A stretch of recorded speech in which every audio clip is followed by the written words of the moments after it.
Gixxer থেকে SF modification part 1 এর video দেওয়ার পর থেকে অনেক ভাই ব্রাদার মেসেজ দিয়েছেন যে পার্ট 2 ভিডিও কবে আসবে। আমরা আন্তরিকভাবে দুঃখিত, আমাদের পার্ট 2 এর ভিডিওটা দিতে অনেক বেশি দেরি হয়ে গেল। তো আগের ভিডিওতে বলেছিলাম যে জিক্সার থেকে এসএফ মডিফিকেশনের সবথেকে গুরুত্বপূর্ণ বিষয় হচ্ছে হেডলাইটের ক্ল্যাম্পটা ঝালাই করে বাইকে বসানো। তো হেডলাইটের এই ক্ল্যাম্পটা বাইকে ঝালাই দিয়ে বসানোর জন্য একটি ছোট্ট ক্ল্যাম্প তৈরি করতে হয়।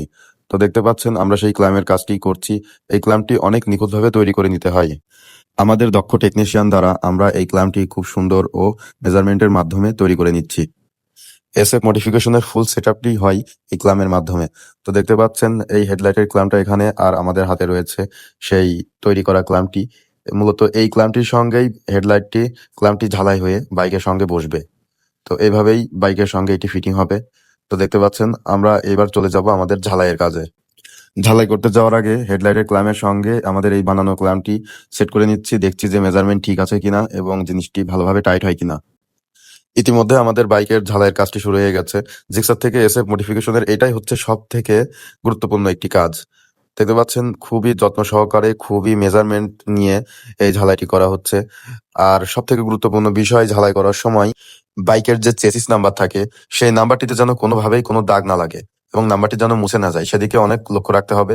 তো আমরাও সেইভাবেই দেখিয়ে দেখিয়ে কাজটি করায় নিচ্ছি আমাদের দক্ষ টেকনিশিয়ানের মাধ্যমে। আপনারা দেখতে পাচ্ছেন চেসিস নাম্বারের অনেক দূর থেকেই ঝালাইটি দেওয়া হচ্ছে। আর যে ধোঁয়াশা ধোঁয়াশা দাগ দেখতে পাচ্ছেন সেটা হচ্ছে ঝালাইয়ের গরমের যে ভাব, এটা মুছে দিলেই দাগটা চলে যাবে। এক পাশের ঝালাই শেষে এখন অপর পাশে ঝালাই দেওয়া হচ্ছে। ঝালাইটা সম্পূর্ণ ফিনিশিং দেওয়ার পরেই আমরা আমাদের বাইকের পরবর্তী কাজ শুরু করব। অলরেডি আমাদের ঝালাইয়ের কাজ শেষ হয়ে গেছে, বাইকের সঙ্গেও ক্ল্যাম্পটি খুব সুন্দরভাবে ফিটিং হয়েছে।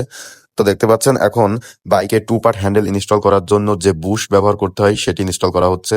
তো এর পরের ভিডিওতে আপনাদেরকে দেখাবো হ্যান্ডেল বার ইনস্টল, সেই সাথে ফুল বডি কিট ইনস্টলের ভিডিও এবং জিক্সার থেকে এসএফ মডিফিকেশনের ফুল রিভিউ। তো সবাই ভালো থাকবেন, সুস্থ থাকবেন।